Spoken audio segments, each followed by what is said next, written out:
2025 भर्तियों का वर्ष आज ही सुनिश्चित करें अपना सिलेक्शन और डाउनलोड करें तैयारी कर लो ऐप।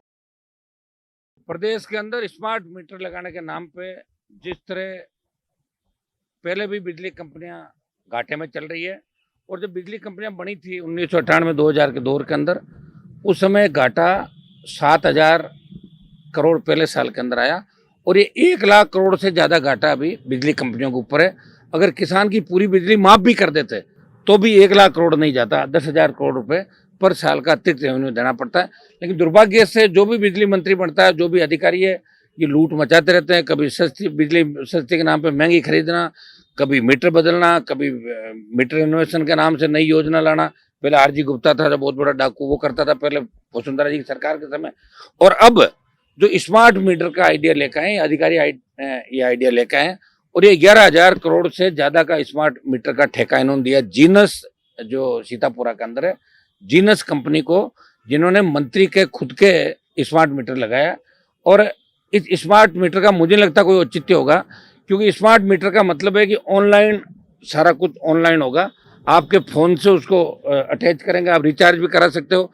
एक दिन भी आगे पीछे हो गए तो आपकी बिजली कट जाएगी, और आप इसकी अपील नहीं कर सकते। जो मैनुअल जाके, और मीटर अभी मीटर जो लगे वहाँ मैनुअल जाते हैं, अपने सामने रीडिंग चेक करते हैं। अगर मीटर कम ज़्यादा चलता है तो अपन उस मीटर को चेक भी करवा सकते हैं, सेटलमेंट की व्यवस्था भी होती है। लेकिन दुर्भाग्य से स्मार्ट मीटर के नाम पे हजारों करोड़ रुपए राजस्थान की भोली भाली जनता का बर्बाद कर देना, सिर्फ मंत्री जी की शौक, इस मंत्री जी का काम कैसे हो, कंपनी को ऑब्लाइज कैसे करें, और पैसा सरकार, इनका कहना है कि पैसा तो हमें ऊपर तक देना पड़ता है। ऊपर कौन सी जगह, उस बात का मुझे आज तक पता नहीं लगा कि ऊपर तो दिल्ली और जयपुर दोनों है। तो मंत्री जी बता सकते हैं ऊपर दिल्ली की तरफ देना पड़ता है, जयपुर की तरफ। ये दुर्भाग्य। और ये मंत्री जो हीरालाल नागर है, आपके बिजली मंत्री, जो मेरे कनेक्शन की तो बात जोर जोर से कहते हैं, हनुमान जी का हमने कनेक्शन काट दिया। मैंने तो 2 लाख रुपए सेटलमेंट के 27 मार्च को जमा कराए थे, और सेटलमेंट हमारा अधिकार है हर उपभोक्ता का। अगर बिजली का बिल ज्यादा आता है तो सेटलमेंट में जाता है, और मार्च के अंदर सरकार पॉलिसी लेके आती है कि 31 मार्च तक जो ये टाइम देती है कि उसमें ब्याज पेनल्टी माफ करके एक मुश्त एमनेस्टी योजना, एक मुश्त राशि के रूप में कई बार इन्होंने छूट भी दी, हर बार छूट देते हैं। मेरे से 2 लाख रुपए भी ले लिए और कनेक्शन भी काट दिया। और मंत्री जी खुद अपना स्मार्ट मीटर लगाकर फोटो छपवा रहे थे। मंत्री जी के खुद के पास 3 बंगले अभी मंत्री जी के पास है खुद के। एक बंगला जो B2 के अंदर हो गए 401, 402 विधायक नगर, जो नए MLA फ्लैट बने उनमें B2 में 401, 402, और अस्पताल मार्ग पे जो मंत्री जी ने आलीशान कोठी बनाई है, उसका PW ने जो पैसा दिया है वो तो शायद 35 या 40 लाख के लगभग होगा उस कोठी को ठीक करने का। लेकिन 2 करोड़ रुपए से अत्याधुनिक, जो कह सकते हैं कि हर चीज रिमोट से ही चलती है, वो अंदर से एक ठेकेदार वीडियो लेकर आया था। तो मैंने कहा भाई 2 करोड़ रुपए किसने दिए? बोले बाकी पैसा तो हम लोगों ने मिलकर करवाया, सारे लोगों ने। और मंत्री जी खुद मेरा कनेक्शन कटवा रहे हैं। लेकिन ये आज का बिल मैंने मंत्री जी का मंगाया 4 नंबर का, देखिए 2,17,428। ये ऊर्जा मंत्री हीरालाल नागर के अस्पताल रोड के 4 नंबर बंगले का बिल है, जिसमें वो शिफ्ट हो गए। 2,17,400। अभी स्मार्ट मीटर लग गया, कोई जरूरी बिल जमा कराएंगे, अब से चालू कर देंगे। ये कहाँ जाएगा, कौन पैसे जमा कराएगा? और इन्होंने, मंत्री जी ने ये लिखा था कि भाई 401 और 402 जो फ्लैट लिए,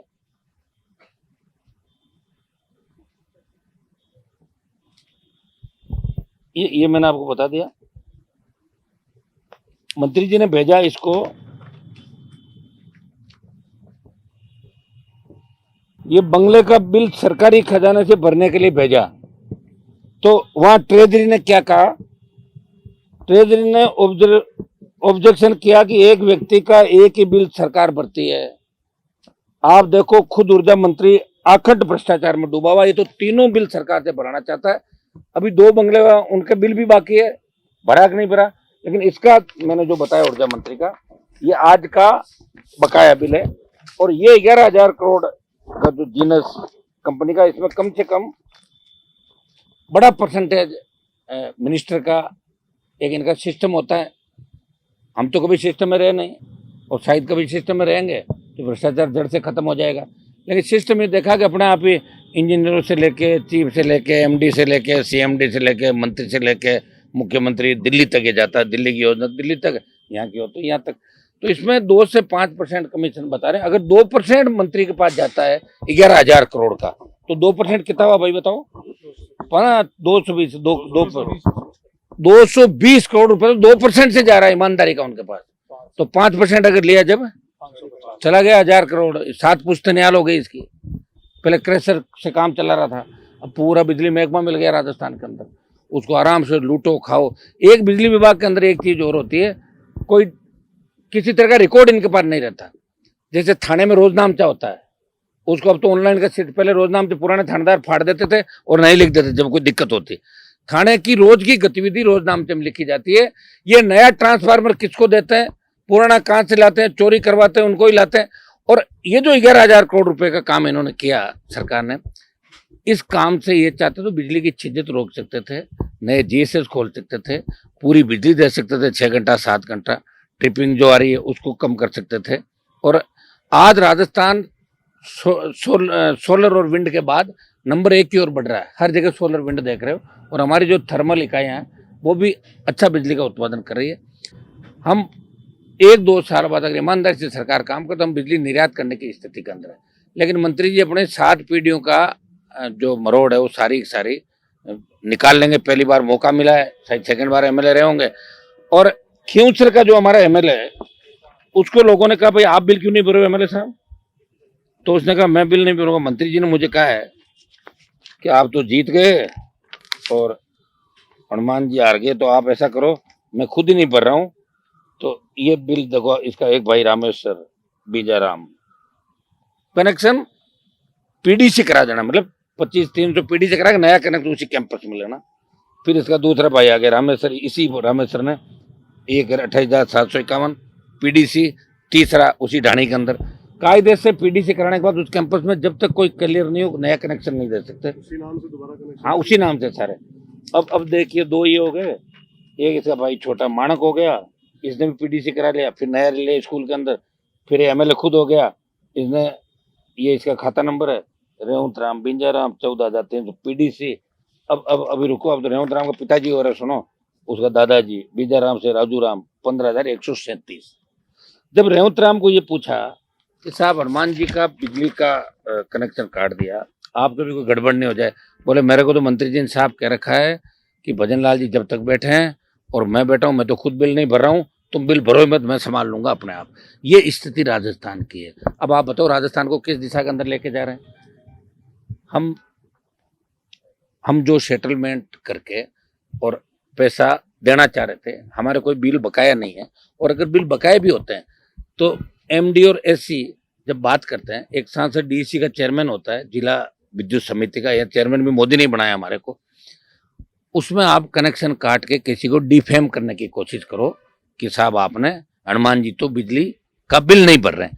बिल नहीं भरना और चोरी करना ये 2 अलग अलग है। चोरी तो वो करता है जो सीधा लेके और कनेक्शन ले लेता है तार जोड़ के, और बिल नहीं भरना वो पेंडिंग होता है। और जब हम चुनाव लड़ेंगे तो हमें हर चीज करनी पड़ेगी। तो मेरे हिसाब से तो अगर सही रीडिंग करके मेरा बिल ये करते तो बिल बहुत कम होता, और मैं 2-3 किस्त में इसको करा। सेटलमेंट के पैसे हमने दे दिए थे।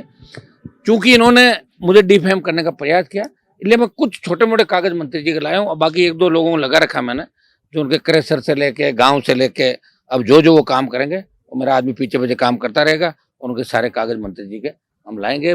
ऊर्जा मंत्री अखंड भ्रष्टाचार के अंदर डूबा, उसकी गलती नहीं है, पहली बार का आदमी है।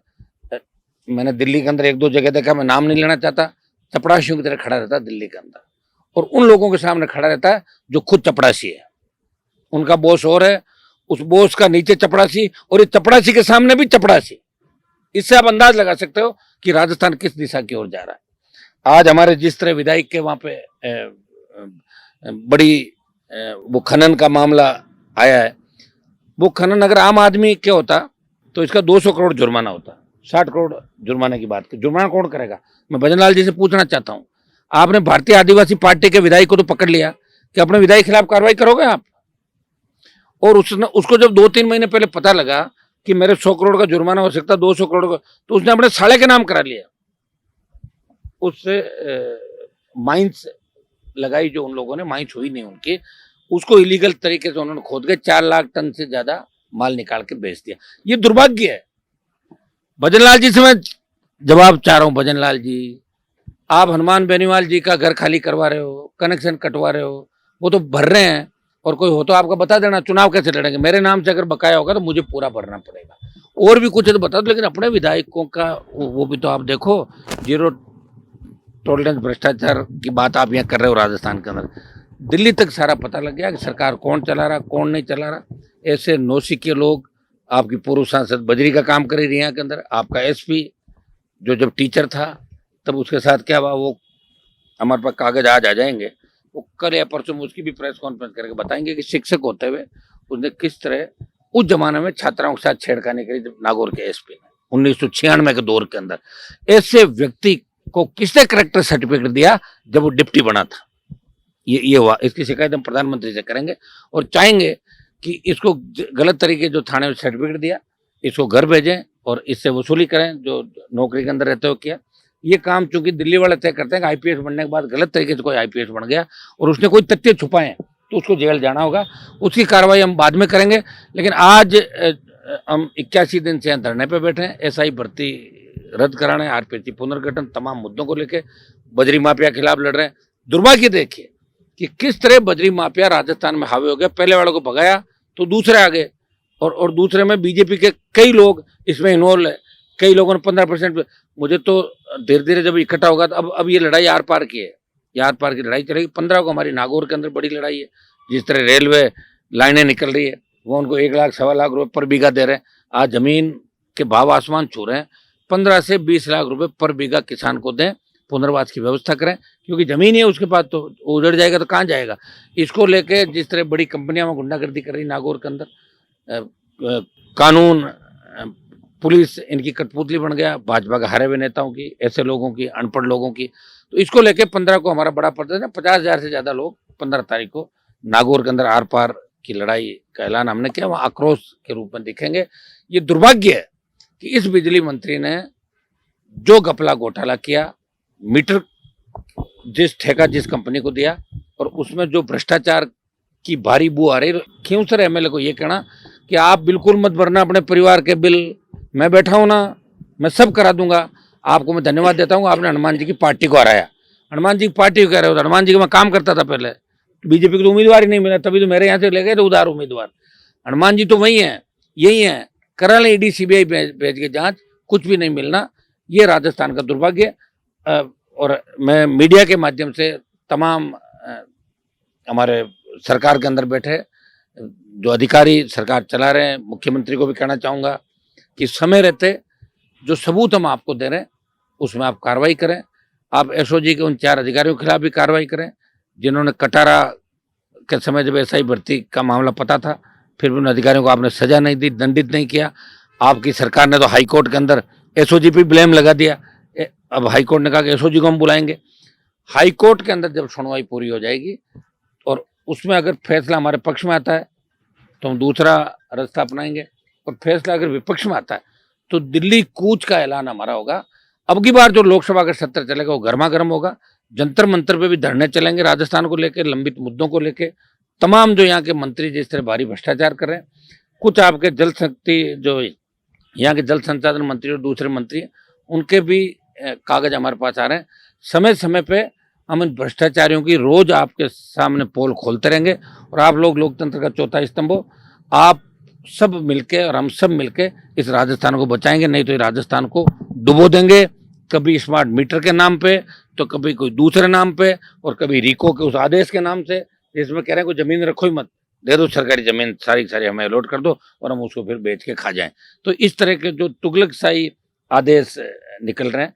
एक ये देखिए, हमारे विधायक ने इसबगोल फसल बता एजेंटों ई मित्र संचालकों ने स्वीकृत कराया क्लेम, विधायक पुत्र शामिल। ये इसका लड़का 6 करोड़ रुपए उठा लिए, बताओ 6 करोड़। हाँ, ये आज की खबर है। ये तो मैं भजनलाल जी से और इनके बीजेपी वालों से पूछना चाहता हूँ, ये कह रहे हैं ना कि हम तो भ्रष्टाचार के बहुत खिलाफ है, उखाड़ फेंक देंगे भ्रष्टाचार। तो क्या सिर्फ कांग्रेस के भ्रष्टाचारियों की मदद कर रहे हो या बीजेपी के अंदर जो भ्रष्टाचारी बैठे हैं उनका भी कुछ आप लोग करोगे? ये मेरा सरकार से सवाल है। कल एसआई भर्ती पे जो है कुछ सुनवाई जो है जारी है अभी, और इसमें जो है जो चयनित अभ्यर्थी है उनकी बात सुन रहे हैं, और कोर्ट ने भी जो है कई बार जो है कई टिप्पणी की है। कड़ी सरकार के खिलाफ सख्त टिप्पणी की। भजन लाल जी को पंगु बताया कोर्ट ने, आप पंगु हो, आपकी सरकार पंगु है, आप कभी कुछ जवाब देते हो, कभी तो कहते हो भर्ती रद्द नहीं करनी चाहिए, समिति कह रही है, और कभी कहते हो जल्दबाजी होगी, जांच हो रही है। तो आप कितने टाइम जांच लोगे? और मैं तो कहता हूं कि रीट लेवल फर्स्ट की भी अगर सीबीआई जांच हो जाती तो कांग्रेस के कई नेता जेल की हवा खाते, और हम छोड़ेंगे नहीं, रुकेंगे नहीं। आप देख लो 80 दिन से तो गर्मी बरसात सब यहाँ पे आई, आपके सामने बैठे हुए हैं, और पूरी ताकत के साथ लड़ेंगे, और दिल्ली कूच भी हम करेंगे। लेकिन एक बार हाईकोर्ट के फैसले का हम इंतजार कर रहे हैं कि कोर्ट क्या फैसला करता है। हाईकोर्ट की फटकार के बाद और सरकार जिस तरह मतलब बैकफुट पे आ गई, हमें लगता है कि अगर जो पूरी नोट शीट अगर हाईकोर्ट के सामने आ गई जिसमें भर्ती रद्द करने की सिफारिश उप समिति, PHQ, SOG और AG ने की है, तो अपने आप ही भर्ती रद्द हो जाएगी। सर एक व्हाट्सएप चैट वायरल हो रही है रिया बड़ी में जो हिंसा हुई थी उसको लेकर। हाँ, वो गलत तरीके से ना ना ना ना ना ऐसा है कि वो पुलिस का कप्तान है, जो वहाँ का कप्तान के कागज हमारे पास आ गए, और कल कप्तान के कागज हम सार्वजनिक करेंगे कि किस तरह एक शिक्षक रहते हुए उन्होंने, सुनिए मेरे पास, गहलोत साहब को छोड़ो पहले, इस पे तो वो तो खाली बैठे हैं गहलोत साहब।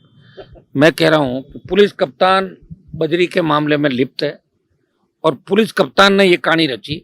अगर कोई एक व्यक्ति किसी से चैट कर रहा है और वो वहाँ है ही नहीं, तो उसकी चैट से क्या हो गया?